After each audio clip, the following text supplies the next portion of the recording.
Health is the base of where we go, because if you don't have your health, you cannot enjoy life.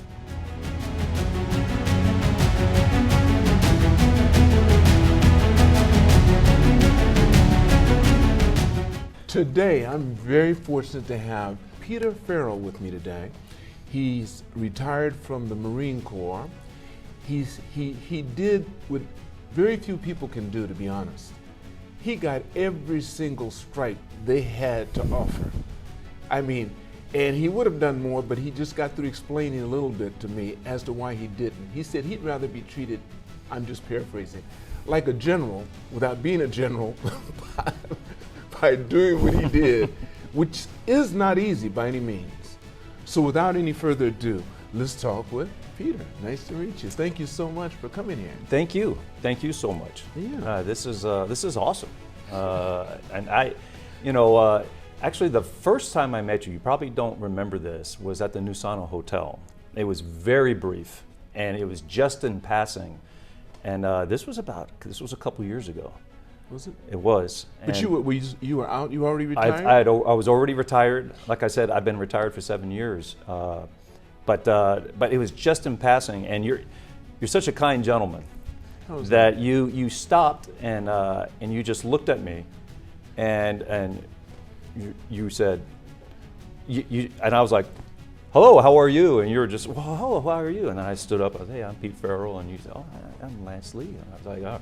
And we were in a group of people, so you didn't want to interrupt, so you just like, oh, okay, just. And you just kind of just in passing, you were just in passing. It was a very quick conversation, but like I said, a couple years ago, pre-COVID times. Okay. All right. And I just remembered that, when I saw you at the barbecue, right, with Mark. And, well, see, I didn't really see you at the barbecue. I saw your son. Pete has a son.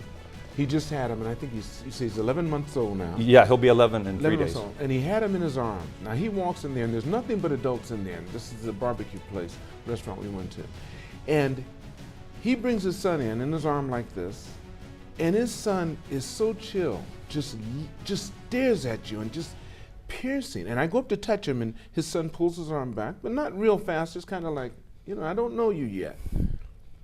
Then I walked with Pete over to his wife and his wife's mother. They were sitting together. And his son started looking at me, and I put my hand up again. And his son grabs my finger and just kind of looks at me. And I just fell in love with him because he has such an old spirit, I believe. Yes. So I'm not going to keep on going with that. No. I might even take this part out. Listen, Pete, tell us, where were you born? I was born at Fort Meade, Maryland. Fort Meade, Maryland. I'm the last of 6 children. You're a military brat, as we used to say? Yes, my dad joined the Marine Corps in 1953. And he was stationed all over. He spent 34 years in the Marine Corps. And he's passed now, passed in 2009. But I was born in Fort Meade, Maryland. We moved to Camp Lejeune after a couple years, and then a couple years we moved to San Diego, California. And you're the youngest of? 6. Tell me what the sexes. Okay, there's the top 2 is my 2 sisters. Okay. All right, Rita and Liz, and I have 3 brothers, Matthew, Joseph, and Francis. How many years between you and the oldest? 7. Between you and the oldest, 7 years? Yes, my mother was pregnant in 1960, 1961, 1962, 1963, 1964, and 1967. She was pregnant for 5 years straight. You guys are really close too, aren't you? We are. Unfortunately, my brother Matt passed away right before Christmas last year. Is he the oldest of the 4 boys? He's the oldest of the 4 boys, yes. Oh, that's sad to hear. It's pretty tragic. But is Mom okay? Is Mom doing okay? Mom passed in 2020. Okay. So she was 84. 84. 84. My dad passed, he was 76.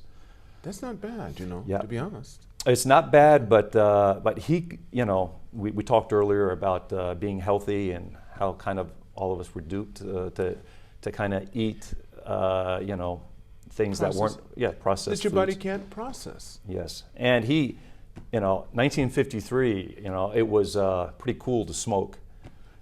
In What those year was days. he born? He was born in 1933. He was a marathon runner. When he was 62, 63, he had lung surgery. And when the doctors opened him up, they were like, "Ooh, your lungs are bad because of your smoking. But the rest of your organs look like you're 30 years old. I mean, you're in great shape." And he was. It was just his lungs were really, really bad because he smoked cigarettes most of his life, and then smoked cigars, and he just was basically eating unhealthy. But he loved to PT. He loved physical training, and he would run 10Ks. I would go with him as a kid. I would go with him to run on a Saturday morning. Go run a 10K right there in San Diego. And Starting at what age? Started. For you? For me, I was 6, 7, 8 years old. Your brothers were doing the same? They were doing the same.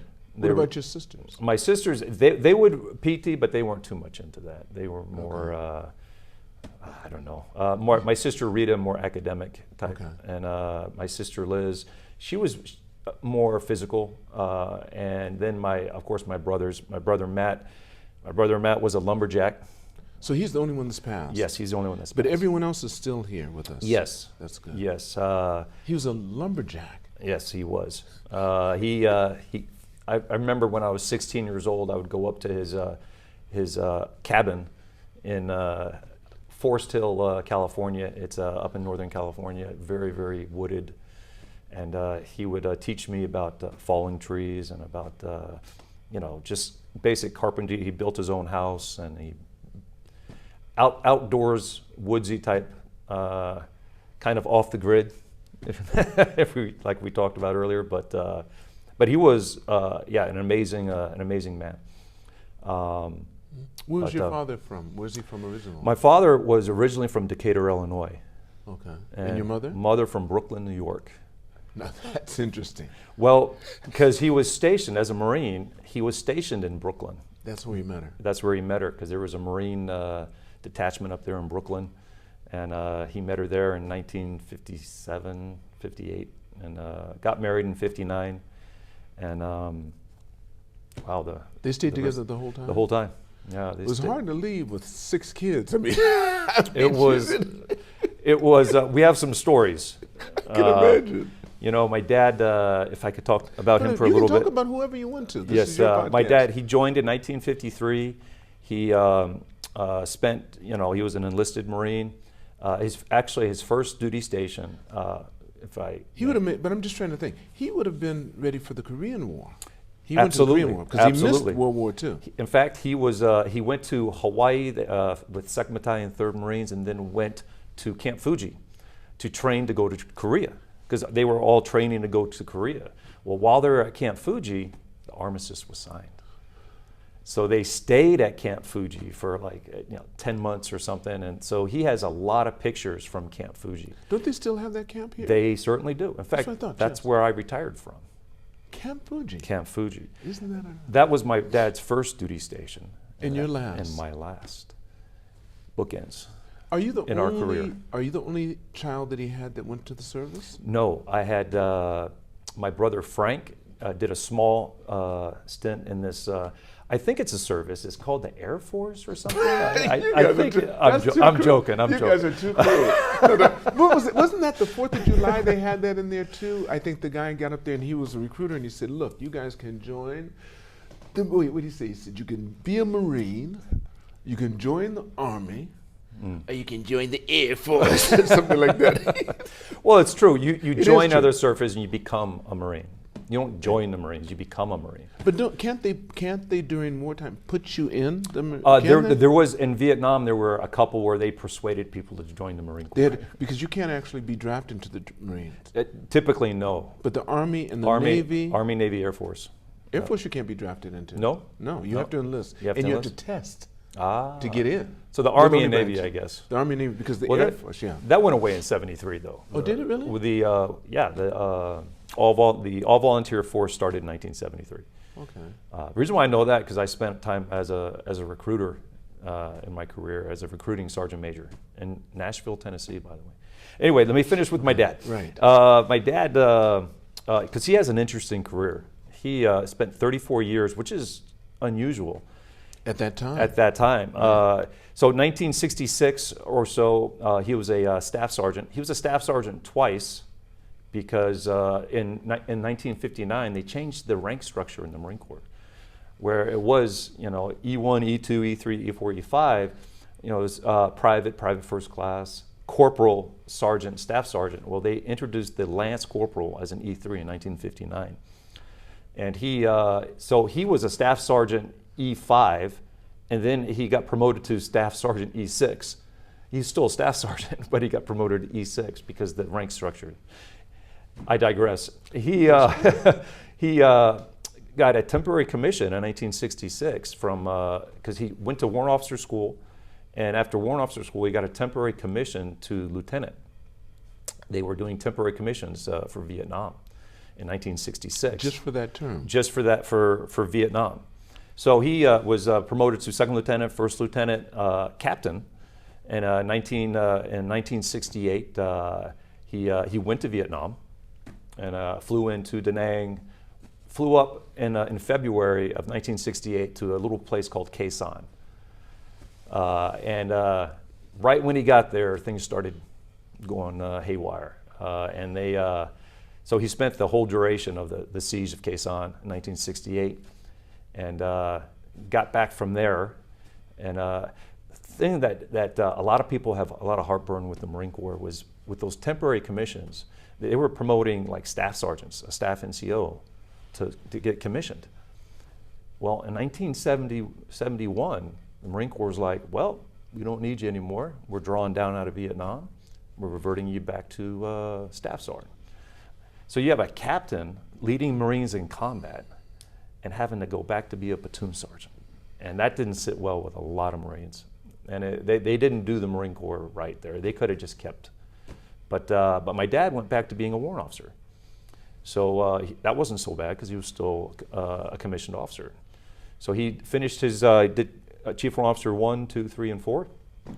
And he went, the way that he did it was he would go, we moved to Camp Pendleton, and he would go to Okinawa for a year unaccompanied and then come back. And I stayed on Camp Pendleton, which is really unusual, for almost 15 years.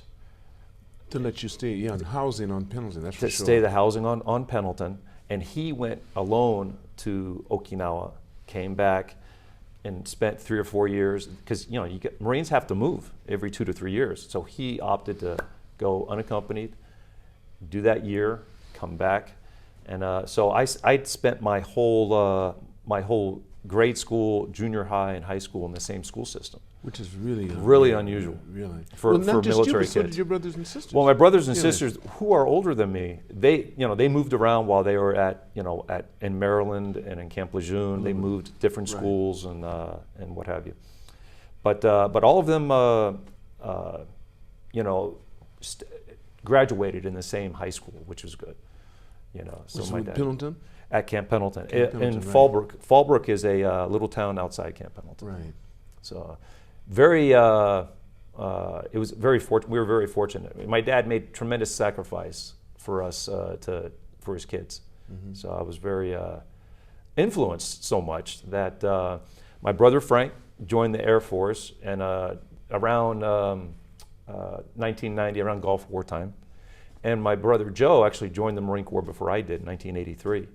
And he stayed in until 1987.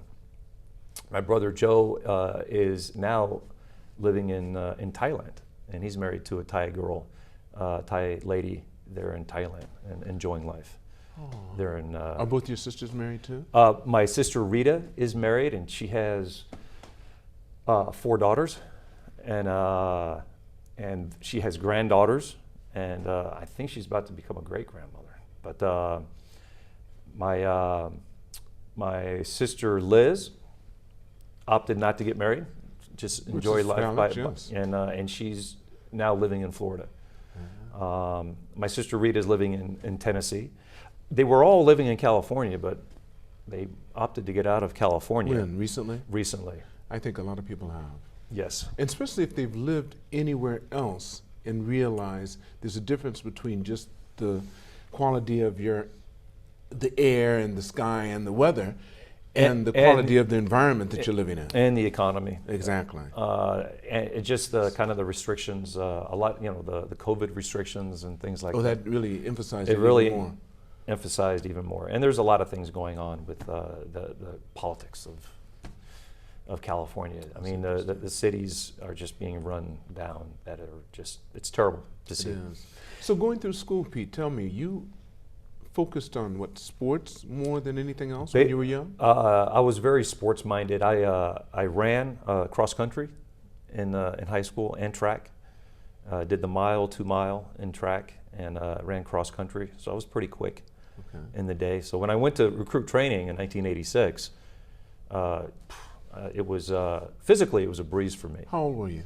18. 18. So you didn't go to college. You just went straight in. Straight in, right out of high school. My brother, who was a Marine at the time, if you're able to recruit a Marine, get somebody to join the Marine Corps, you get points for promotion. So he was like, Pete, you got to join the Marine Corps. I want to get promoted. So he got the points, and he got promoted to corporal, and I joined the Marine Corps. That's so, beautiful.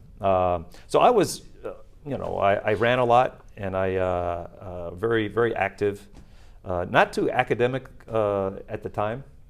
But during my active service, I did take college through the university, American Military University, AMU. Right. Well, you have to continue to educate yourself to stay in the service. Yes. And people don't realize that. Absolutely. And there's more enlisted Marines that are coming in with degrees. That so it's kind of, what's the difference, between, say, a corporal with a degree and a lieutenant with a degree? The corporal has 4 or 5 years experience where the lieutenant doesn't. So who's leading who? Exactly. And so there's more of that today. When I joined the Marine Corps in 1986, I initially went to Marine Barracks in Washington, D.C., which was kind of a prestigious place, the Honor Guard, the President's, Honor Guard. And, I was kind of rubbing elbows there with a lot of the politicians and everything else. That was during the Reagan years, 1986. Really good. So I saw, I was one of those guys at the White House that would hold the weapon, and then, Reagan's there meeting, other foreign heads of state, right there at the White House. So I had that opportunity, and then I went to 1st Battalion, 9th Marines at Camp Pendleton, and we did what's called a WestPAC. Got on the USS Tarawa, and we did a WestPAC. And a WestPAC is get on a boat, and we hit all the different ports in Asia.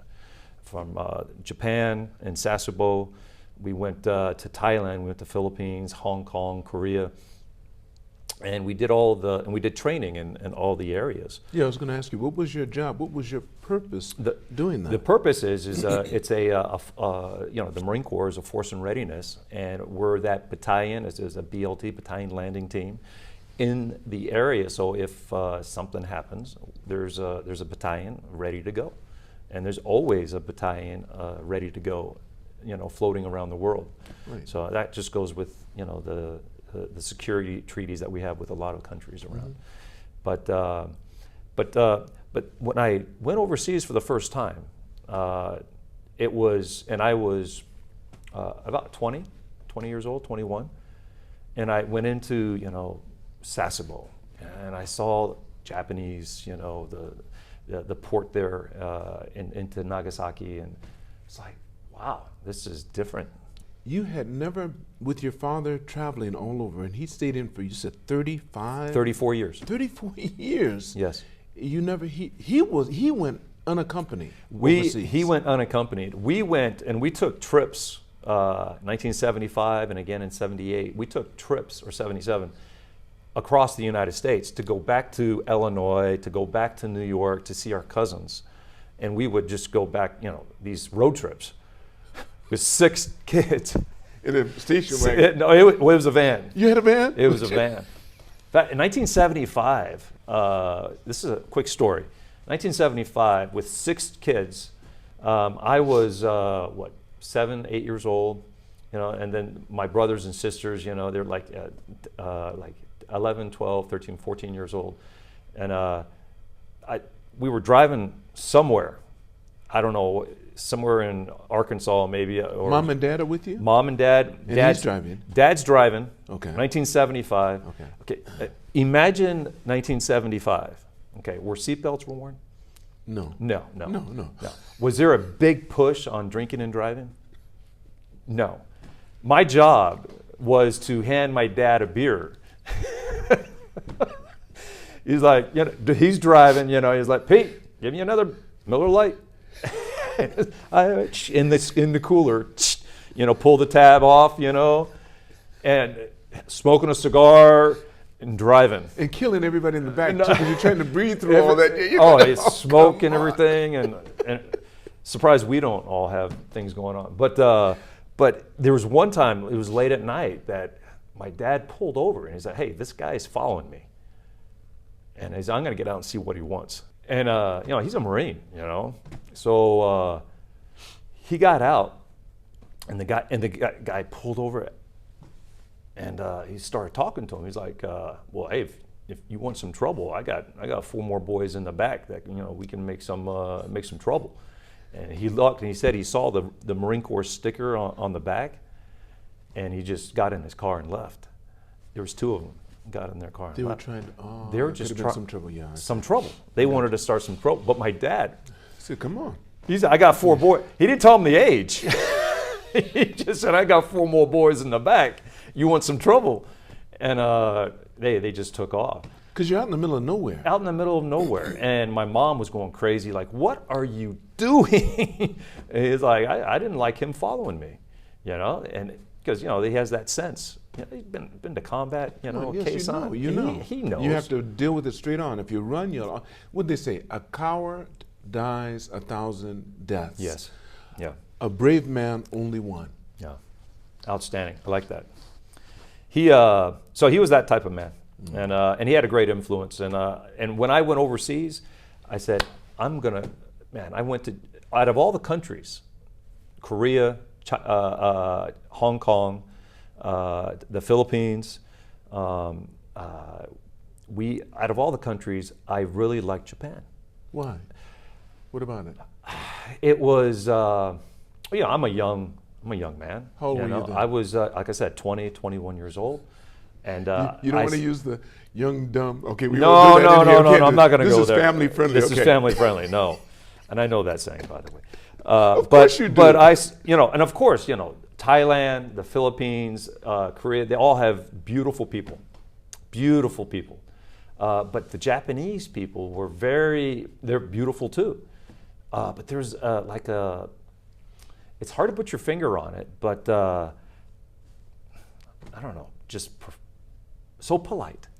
So polite. You went to the Philippines and in Korea, even in Hong Kong, people weren't as polite.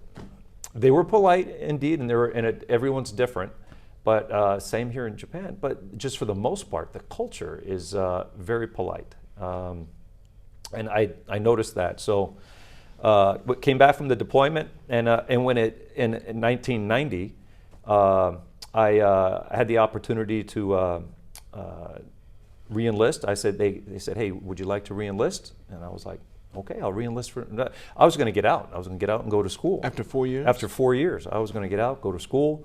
But I stayed. And after that experience, I want to go back overseas.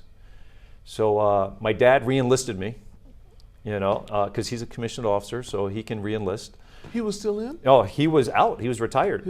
But he can re-enlist you as yes. a commissioned officer? Any commissioned officer can enlist you or re-enlist you. Yes, any commissioned officer. I didn't know that. Yes. So he enlisted me in the Marine Corps, and he re-enlisted me several times throughout my career. But you had it all going together. So he enlisted you, your brother got the points. Yes. You guys kept it all in the family. Oh, it was a Marine Corps family. It was a Marine Corps family. All of your brothers joined the Marine Corps? The black sheep was my brother Frank, because he joined the Air Force. You told me like that. How long did he stay in? 4 years? He just stayed. Actually, they were offering early outs. They sure did. In the 1990s and early 90s, and he was like, "I'm out." How many years? Just like 3 years, 2 years, 3 years. So he got out, and actually, I heard you were talking about the Chambers of Commerce. He's the president of the Chambers of Commerce in California for a small town. Is that right? Yes. Okay. In fact, sister city is it's a town, man, the name escapes me, but a town right outside Chiba, outside Tokyo, next to Chiba. It's a sister city. Sister city to the sister city to his Ripon, I think, Ripon, California, and he asked me to maybe when I get a chance to go there, and because it's a sister city. So Wait, he just became the president of the chamber? last year, yes. So how long is the term? 1 year? I'm not sure how long the term is. Okay, because ours was 1 year. You could do a max of 2 years. I see. But because he's the president, he was like, hey, Pete, you know, because you're in Japan, yeah, maybe you could go there. And they did a, you know, because of COVID, they normally meet, but because of COVID, they couldn't. And he just asked, you know, they had a video conference, and I tapped into that. But in any case,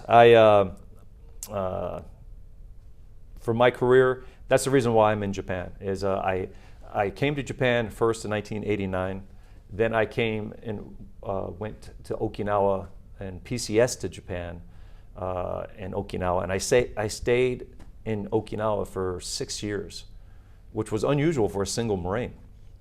Oh, that's right, you were single. I was a single Marine, and Because you get single, I think, only gets 2 years. yes, actually, So how'd you get 6 years? You had to, at that time it was only 1 year. It was 1 year unaccompanied, or 1 year Single. Single. Right. 3 years if you're married. right. But 1 year if you're single. And what I just kept on doing is you know, maybe it's, you know, someone looking after me, because he knows my life even before I live it, right? Of course. So he knows that, hey, you need this time to you know, learn Japanese, learn the culture, become appreciative of But this even culture. though he knows that, how did you get to stay here 6 years? That's a Marine. Miraculous. It's unusual because I did my year, and I asked for an extension, and the Marine Corps, headquarters of the Marine Corps at the time, they were like, no extensions, because you have orders to 29 Palms, California. Is a Have property there.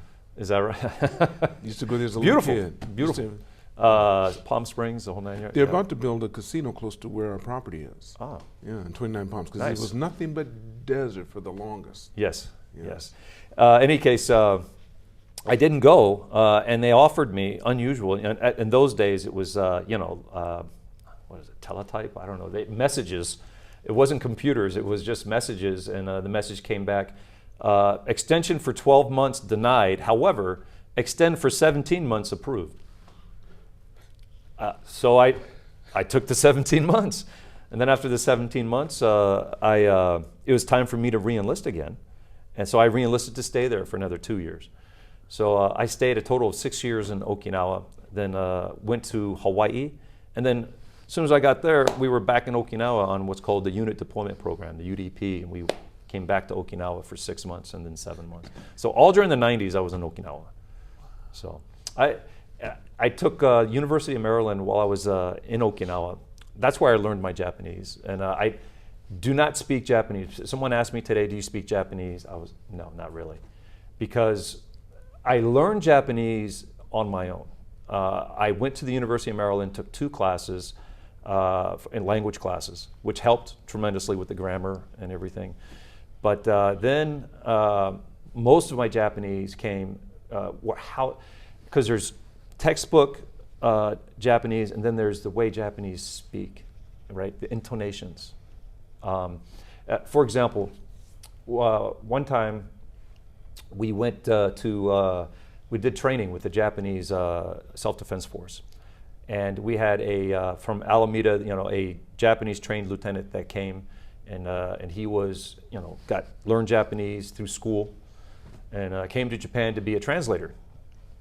And but my CO at the time knew that I was kind of helping him translate from while we were in Okinawa, you know, because I was learning, you know, I was learning Japanese, and so he would bring me to all the different meetings that they would have, you know, the high-level meetings with the commanders, and I was just a sergeant at the time, E5 sergeant, and I would go there with the lieutenant and help the lieutenant, because he would say something, and then Japanese would be like,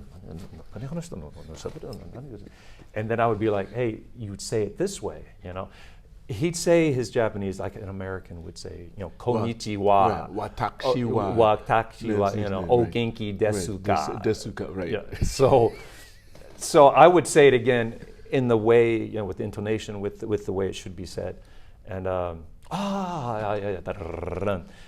so he would, so I would help, and I got a nice certificate at the end of the operation and everything. It was pretty nice, but the way I learned Japanese was basically not just through the University of Maryland, but I would go to different places. I've spent more time off base than on base as a serviceman.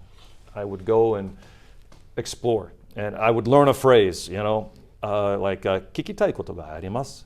I have a question, you know, and you know, and then I'd be like, what's my question? Nanji desu ka? Yeah, I'll do that one. So I would go out and say, sumimasen, kikitai koto ga arimasu. And they'd be like, hai. And I'd be like, nanji desu ka? And they'd laugh, right? And they go, you know, 8時, you know, 10分desu. And I'd be like, hai, arigatou gozaimasu. I'd be like, what was that? And they say it so fast, I wouldn't know what time it was, and they'd say it so fast. So I soon found out that numbers are very important. If you learn numbers, you're good to go. So I would go out and I would go to snack bars in Okinawa, and I would listen to the ENKA, because at that time they would have these big discs for karaoke, and they would start to sing ENKA, which is slow, mostly slow, and I would learn how to pronounce the words in the native language. So I would do that, and of course at different levels of sobriety, right? Because and that's how I basically learned. And then just getting out, and I pushed myself at that time, and so it was a great time. I had a great time. I had a lot of friends. You still keep in contact with some of these people? I do. Good. And some of them still here? Some, yeah, are still here. They got the same bug you did. Yes. It happens. There's a different, you know, some Americans come to Japan and they just hate it. You know something, Pete, I think that's the same thing for the military. You remember we used to say they had career men and then they had lifers. If you're the career guy, you do okay even once you got out. Yeah. If you're the lifer, once you got out, your mortality rate was, you're almost done. Yes. You know what I'm talking about? Yes. Because they're so used to being told what to do, and they were just there. Yeah. They weren't really good for the service. Well, in the Marine Corps, it's really unique in that you know, you have to really, if to re-enlist, you have to really believe in the Marine Corps and what it's doing, because it's a lifestyle. It's not a job. It is something that you know, you create so many different relationships with your fellow Marines, and that's why when you see a Marine sees another Marine, it doesn't matter where they are, it doesn't matter if you know them, but they say they're a Marine, there's an instant kinship that you have. It has to be, because you know what you've been through. You've both been through recruit training, or you've been to OCS, or you've been through that grind. That's right. And you found out what it's like to be who you are. I can't even say what you. Okay, let's go into my era. Sure. You became a man. Yes. And you were tested, and you found out what it was like to be a man. Most people never know, and that's why when we get outside and you meet other people, I went to Harvard, Yale. So what? You still don't know what it's like to be a man. No. You're not just tested mentally in the Marines, you're tested physically. Yes. And you find out how tremendous, and I won't say just the Marines, I think in the military, that basic training shows you how tremendous this organ is, and how dare you defy it. Yes. And not treat it with ultimate respect. Yeah, in the Marine Corps, we have a saying, mind, body, spirit. You know, you have to train, you have to increase every aspect of your body and every aspect of your mind and your heart. Quick story, I was a company first sergeant in Officers Candidate School in Virginia, Quantico, Virginia. And we tested these college students, you know, to become commissioned officers in the Marine Corps. We tested them mentally, physically, and spiritually. We tested them morally. There was this case where, and we have a lot of, we call them Mustangers in the Marine Corps, where we have enlisted that go to officer candidate school and then become commissioned officers. There was this one individual that was who didn't understand what it was to be a commissioned officer. He was a former enlisted Marine, but he didn't understand what it was to be a commissioned officer. In that, there was one time that they were coming back from PT, and the sergeant instructors there, all commissioned officers are trained by enlisted drill instructors. And they train them and they push them. They push these candidates to to weed the weak ones out and to make sure that they're fit to be commissioned officers to lead Marines. And this one particular guy said under his breath, I can't wait until that guy salutes me, right? And one of the other candidates heard it and was like, that's just not right. And it's like, that's not right. And one of the sergeant instructors heard it. I was like, is that right? It's like, you can't wait until I salute you. Is that why you're here? Is that why you're here? Because you want salutes? So brought it up to the colonel. This colonel was a no-nonsense colonel at the time, who was the commanding officer of Officers Candidate School. Man, he brought that candidate in and just tore him up and said, there is no way you're going to become a commissioned officer in my Corps.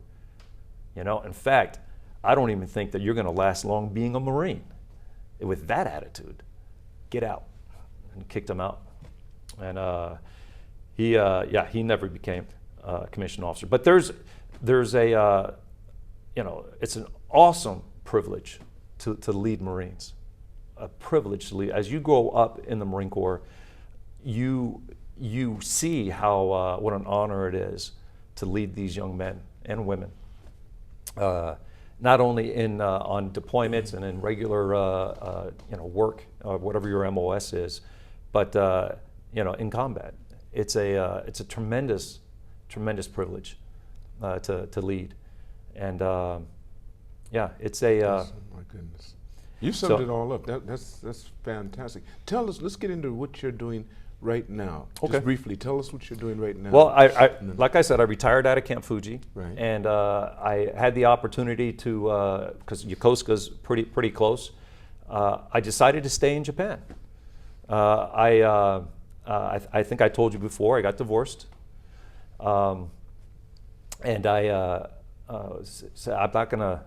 I kind of gave up everything that I had. I had about 19 years being married, but couple houses, couple cars, hefty savings account and bank accounts, IRAs and what have you.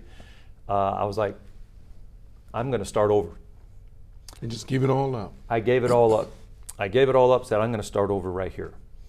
And so I started here, and as a retired sergeant major, I became the general manager for a club that's located on Yokosuka, Fleet Activities Yokosuka. The Club Alliance, it's called. Yes. And so I got into the food and beverage business, which I had some aspect as a sergeant major. You're working with MWR, and so I had and I actually worked for MWR as a sergeant when I was in Okinawa as a bartender. But I had a little experience with the food and beverage business, but I learned a lot when I started about food and beverage, cost of goods, and inventory. Real quick, MWR still stands for Morale, Welfare, and Recreation. Okay, Morale, Welfare, and Recreation, right. Yes. Okay. Been working there, Club Alliance for 5 years, then they transferred me over to the Chief Petty Officer Club, and that's where I'm working now, Chief Petty Officer Club there on Yokosuka, as a general manager. So I just manage some great people, both, they call them either MLC, IHA, they're the Japanese that work for us in the Japanese government, as well as the non-appropriated funded Americans, SOFA status of Forces Agreement, people that work, and that's what I am, SOFA. And been working there and learned tremendous. But like I said, about 2 years ago, I really changed First off, my diet. And here, for 54 years or so, I was eating the typical American diet as a Marine. I would get up in the morning and grab a Snickers and a Mountain Dew, and I'd be good to go. As a young Marine, and go out and go PT. Run 5 miles and do the obstacle course ×2, and easy. But McDonald's, I go breakfast at McDonald's, lunch at Taco Bell, and dinner at Burger King. That type of food I was eating throughout my life. And how would you say? How many decades would you say? 2?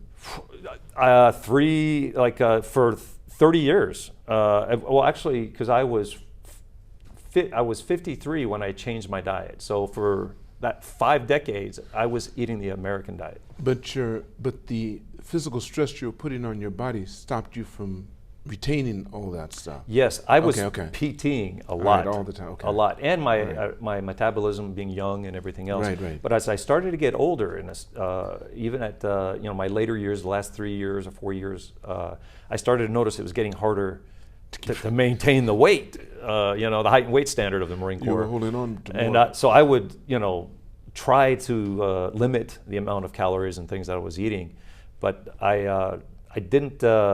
I knew once I retired, there's no more weight standard, right? Actually, about 2 years ago, I was about 25 pounds, almost 30 pounds more than I am now. And you could see it in my face and in my belly. And my current wife would always remind me, hey, she'd reach around and say, "What is this?" Why do all Japanese wives do that? My wife I used to drive me nuts. Will you stop grabbing? Well, I don't have it anymore, but man, that used to drive me nuts. Yes, but she's great. If I may, kind of. I met her and her mother, and they were both sweet people. I could tell. Absolutely. She helped me during this transition of my life. She helped me maintain a healthy lifestyle. In that, I actually met her 2017, and that was about a year after I retired. And we dated for about 4 years until I asked her in 2021. Asked her to marry me, and that's when we got married. Actually, I asked her to marry me on 10 November at the Marine Corps birthday at the new Sanno. And a lot of those new Sanno guys there, they remember, because I proposed. You did the whole thing. I can show you a picture later here, but I was in uniform. Was she expected? She had no idea. She had no clue. How did it go? Well, obviously, I know how it ended up. What happened was I talked to the CO and the Sergeant Major of Camp Fuji, and I said, hey, I'm going to propose to Hitomi. They both knew Hitomi. And I said, I'm going to propose. And they were like, really? They were like, hey, Pete, we are going to set it up, and we'll set it up where you can get her up on stage. So during the ceremony, right after the guest of honor spoke, they said, hey, we have a previous sergeant major that worked here at Camp Fuji. This is the Fuji family. And he has some words of wisdom to speak to you. And I got up and I started talking. Hey, man, hey, Marines, it's a privilege for me to be here, and this is a great day, our birthday, but it's a great day for another reason. So if I can ask, he told me to come up. And I told her, I said, hey, can you video while I'm up there? Can you take a... So she's holding the video camera. She's like, she doesn't know. She's like, you want me to come up, or what do you want me to do?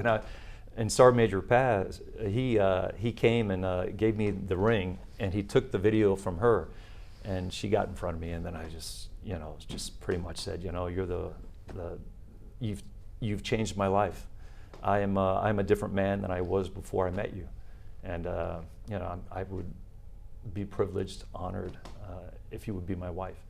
And I got on my knee, and she was, and she's almost crying, but she's very nervous because this is in front of about 300-400 people, all the Marines, right? All the Marines. And so she takes, and I put the ring on, and one of the Marines is like, what'd she say? I said, yes, yeah. So, that's beautiful. so yeah, she was very, very surprised, and we had so many people come up. Congratulations, congratulations. I can imagine. So, Do it right. so we got married. We haven't had a ceremony because of the COVID, and a ceremony, but you know, for her and me is kind of down on the bucket list. It's not that important. That doesn't for make us. you more married. No, no, it doesn't. It won't make you more married. That's for sure. No, it doesn't. So she, so you know, got married, and then soon after that, yeah, soon after that, Kenji was conceived, and Kenji was born on in September 6th of 2022, and man, oh man, what a life changer! Kenji is an incredible young man. That's beautiful. And he, if I may talk just a little Sure, bit you about may. Kenji. Sure, may. Kenji is very unique in that, not that the way he was born completely natural, a natural childbirth on a tatami mat and futon, and a you know, midwife in a house. Just the way babies were born hundreds of years ago, he was born that way. And I was with Kenji and Hitomi during the birth. And my wife, ask any woman about a natural childbirth with no epidural, no drugs, no chemicals, no oxygen, nothing. It was just the way it's supposed to be. And I was there because in any hospital here in Tokyo or in Japan, the husband can't be there because of COVID reasons. And so the husband, you know, I've got a buddy of mine who had a kid just like 3 or 4 weeks before I did, and he spent like 15 minutes with the newborn. He wasn't there. He went into there and it's just 15 minutes with his newborn, then like, I'm sorry, you got to go. And it was just, that's it, you know, and then had to wait, you know, and visit every day. For me, I held on to my wife on the futon, on the tatami mat. I had her legs and went through the childbirth, went through, and I saw my son born. And it was the most beautiful, incredible feeling to see my son born and then come onto my wife, skin on skin contact. And then they were like, after about 15 minutes, they were like, Papa, it's your, at that time, they said, hold on to the umbilical cord, because it was still attached. Of course. And they kept it attached. Half hour, they kept it attached. And so he was still, while on my wife, and I'm holding the umbilical cord, feeling the blood go through and life juices go through. And incredible feeling. Then I cut it, and I put it on. I put Kenji on me, and that for another 10, 15 minutes I held Kenji, and all during the pregnancy there were certain things I would talk to Kenji about. I would do different musical things, and when he first got out, you know, they wiped his face and he started to cry, and they gave it to my mother, or gave it to his mother. He was still crying, and I tapped Kenji and I did the musical thing. And as soon as I did the musical thing, you can see it on the video, he's crying, and then he stops and looks up. And he remembers the musical notes I was singing to him while he was still inside the womb. And he stopped crying. And he's been that special. And he got on me, heard my heartbeat, my breathing, and then MWR gave me 3 months off.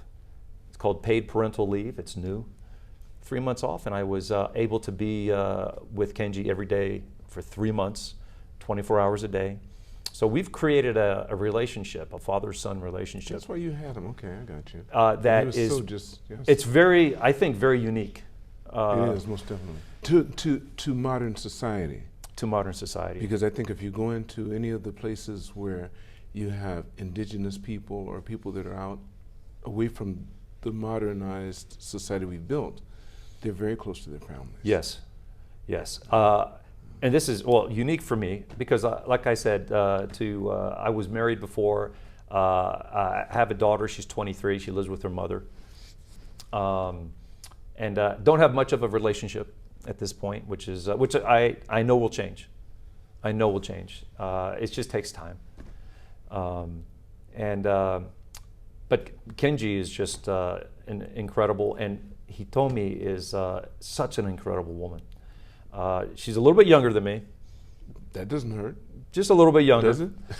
But she is so mature for her age. She is. And she is on the same page as far as knowing the big picture about health, about what's going on in the world today, and how important it is to be grounded and to be, health is the, how should I say, is the base, is the base of where we go, because if you don't have your health, you cannot enjoy life.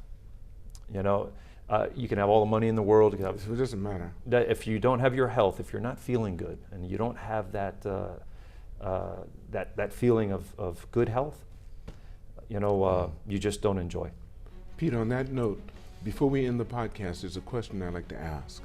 If you could go back in time, knowing what you know now, and meet the younger Pete and give him some advice, how old would that Pete be, and what advice would you give him? That's a good question.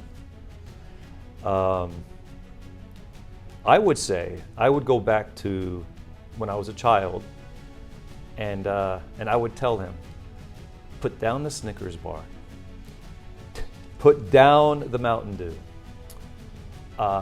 stick your nose in a book, and as I told you, I was more of the physical side. I would balance it out with the academic side, because I started later to get on the academics side when later in life, and if I had started that earlier, maybe I would have made some better decisions, because we all make bad decisions. But definitely health. I would definitely say, Pete, start to eat healthy and have a healthy lifestyle, because that will make your life much more enjoyable. Thank you so much, Pete. Thank you. Really Thank you so enjoyed it. much. I want to thank all of you for watching this podcast. Make sure you press like and make sure you subscribe. Never forget, it's all unknown, so continue to reach for the stars. Because you're too blessed to be stressed.